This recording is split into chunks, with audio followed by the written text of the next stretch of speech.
We are here today in Saxum Visitor Center in Abu Ghosh, just outside of Jerusalem. This is one of the three places that is connected with the gospel event of the two disciples traveling from Jerusalem to Emmaus and being met on the road by Christ. And it's one of the, as I said, one of the three places that is connected with that event. There's a church here dedicated to that event, but it is a medieval church connected with a medieval tradition. Most likely it's not the original Emmaus.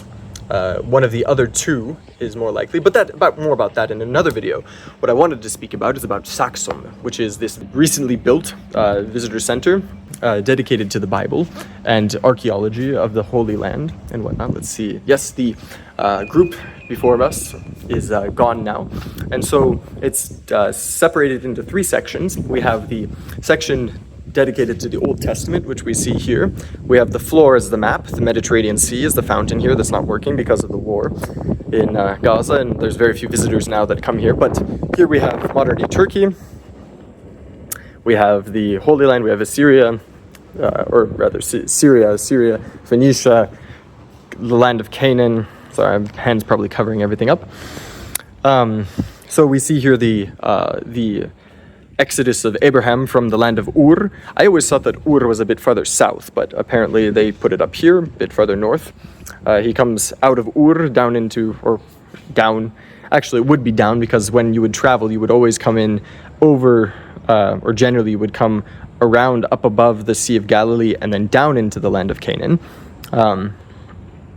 And so we have the ancient cities of the land of Canaan and Phoenicia here.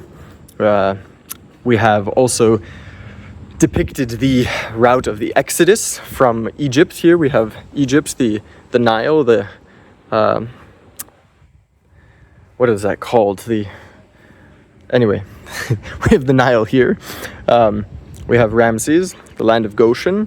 Moses comes out. Obviously, they had to pick one of many of the routes that are proposed by archaeologists as the route that was taken by the Israelites and the crossing of the Red Sea. Some say it was straight across here, that they were over here and they came across. Some like this. Some say that they went up, and then the crossing of the land of the crossing of the Red Sea was actually the crossing in the Mediterranean Sea in a kind of spit here in one of the peninsulas or something like that. But anyway, they come across the Red Sea, come into to Mount Sinai, receive the commandments, then come up, wander in the desert, cross the Jordan into the land of Canaan and whatnot. Very well done, very nicely done. And along the walls here we have a historical timeline starting with Abraham and going all the way to Christ's time, the birth of Christ, and then Christ's earthly ministry, and then the events immediately following after that. And then what's nice is on the ceiling we have just a general historical events that are happening at the same time. So we have the assassination of the Ides of March, and Augustus and Spartacus leading his revolt, and over here we have the beginning of the Hellenistic age, and the beginnings we have Socrates and Aristotle and yada yada yada. And so we have a nice parallel between we have a nice view between general historical events and biblical events in a parallel timeline. Very nicely done.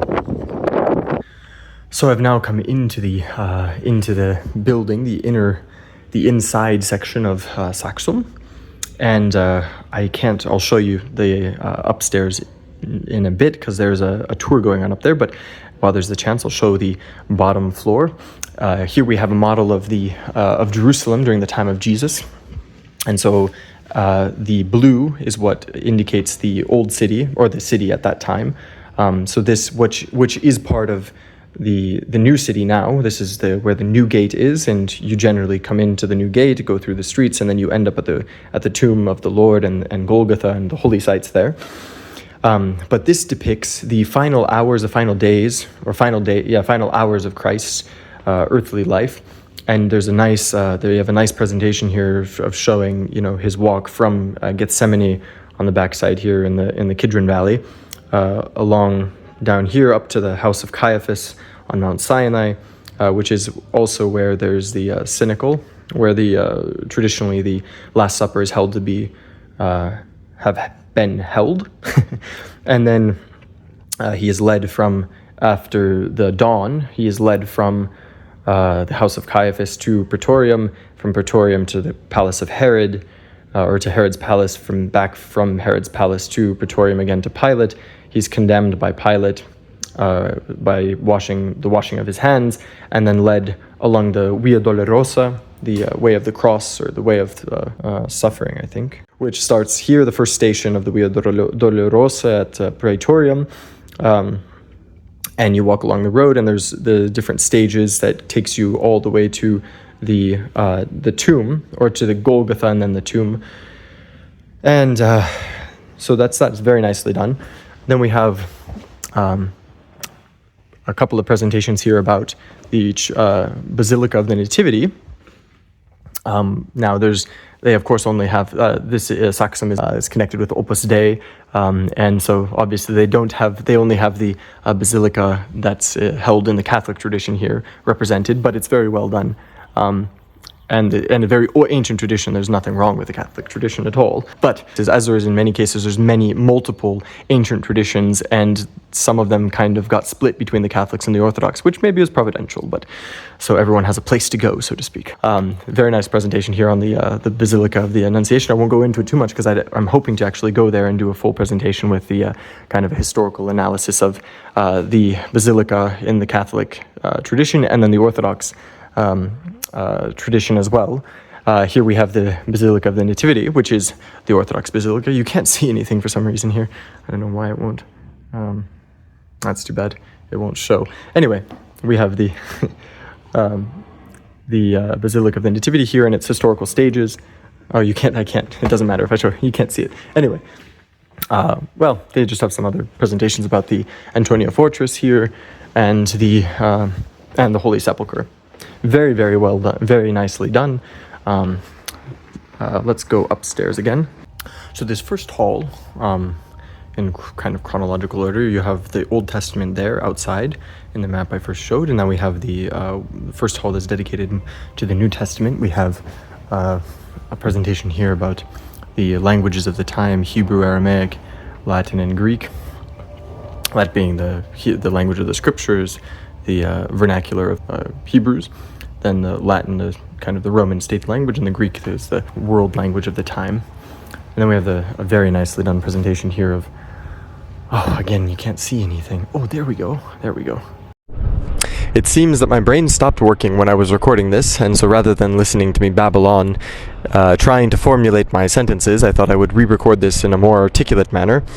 So in this presentation we see different elements of the life of people in Christ's time in the cities and in the villages. And this presentation is particularly interesting, not just because of that, but because these elements are the ideas or the tools that Christ used many times in his parables to explain the spiritual teachings that he was giving to those who were listening to him. And so it's very interesting to look at this historical context, so to speak, of all of these different images and whatnot that are very easily understandable to this day, but when you see the historical context that we have here, it just gives them a bit more depth or meaning, significance. So we have a nice presentation here about the calendars, the Julian calendar, Gregorian calendars, and then First Temple period, Second Temple period, which would have been the calendar that of Christ's time. So we have the month of Nisan, right, the Passover, Feast of Unleavened Bread, and whatnot. We have another presentation here of the temple itself, the Second Temple, and then what I find I love these maps on the floor. Because they're so easy to navigate and get a context of the time. So many of my teachers would say that you can't understand history without understanding geography, and it really is true. So all of these cities are very important cities of the New Testament time. The only kind of contemporary landmark is Tel Aviv Yafo, the airport here, just as a landmark, kind of a reference.